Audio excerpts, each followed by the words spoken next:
തെന്മല വയോജന കേന്ദ്രത്തിലെ പീഡനം വയോജന കമ്മീഷൻ സ്ഥാപനം സന്ദർശിച്ച പരിശോധന നടത്തി. ചെയർപേഴ്സൺ അഡ്വക്കേറ്റ് കെ സോമപ്രസാദും കമ്മീഷൻ അംഗം KNK നമ്പൂതിരിയുമാണ് പരിശോധന നടത്തിയത്. ഇവിടെ താമസിക്കുന്ന ആളുകളുടെ ഭക്ഷണവും മറ്റു കാര്യങ്ങളും ഒക്കെ തന്നെ ഒരു പ്രശ്നമായിട്ട് വരും.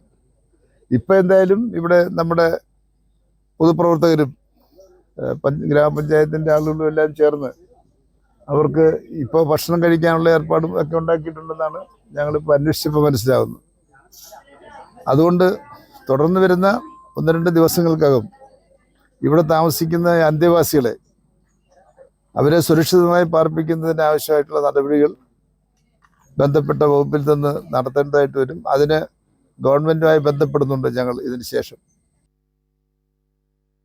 രാജ്കുമാർ കൂടി വിവരങ്ങളുമായി ചേരുന്നുണ്ട്. രാജ്കുമാർ, തെന്മല വയോജന കേന്ദ്രം സന്ദർശിച്ച ശേഷമുള്ള പ്രതികരണമാണ് നമ്മളിപ്പോൾ കേട്ടത്. മറ്റ് വിശദാംശങ്ങൾ കൂടി. അതായത് ഈ സാമൂഹ്യക്ഷേമ വകുപ്പിന്റെ അംഗീകാരം ഈ വയോജന കേന്ദ്രത്തിന് ഇല്ല എന്ന് വയോജന കമ്മീഷൻ കണ്ടെത്തി. സംഭവത്തെക്കുറിച്ച് പോലീസിനോട് അദ്ദേഹം റിപ്പോർട്ട് തേടിയിട്ടുണ്ട്.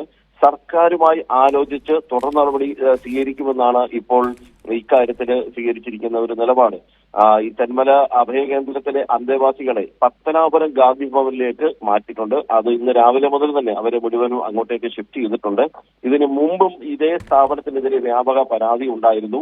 അംഗീകാരമില്ലാത്ത ഈ സ്ഥാപനത്തിന് പ്രവർത്തിക്കാൻ അവിടെ വലിയ ഒത്താശയാണ് അവിടെ ഈ അന്ന് തെന്മല പഞ്ചായത്ത് ഭരിച്ചിരുന്ന UDFന്റെ ഭരണസമിതി കൂടി നൽകിയിരുന്നു എന്നുള്ളൊരു വലിയ ആക്ഷേപം ഉയരുന്നുണ്ട്. പിന്നെ ഈ വയോധികരും സാധാരണ പാവപ്പെട്ടവരായതുകൊണ്ട് മാത്രമായിരുന്നു മറ്റു പൊതുപ്രവർത്തകർ അതിന് ഇടപെടാതിരുന്നത്. അന്നും ഇവർക്കെതിരെ വ്യാപകമായി സ്ഥാപനത്തിനെതിരെ പരാതി ഉണ്ടായിരുന്നു. നിലവിൽ ഇയാൾ ഇപ്പോൾ പോലീസിന്റെ കസ്റ്റഡിയിലാണ്.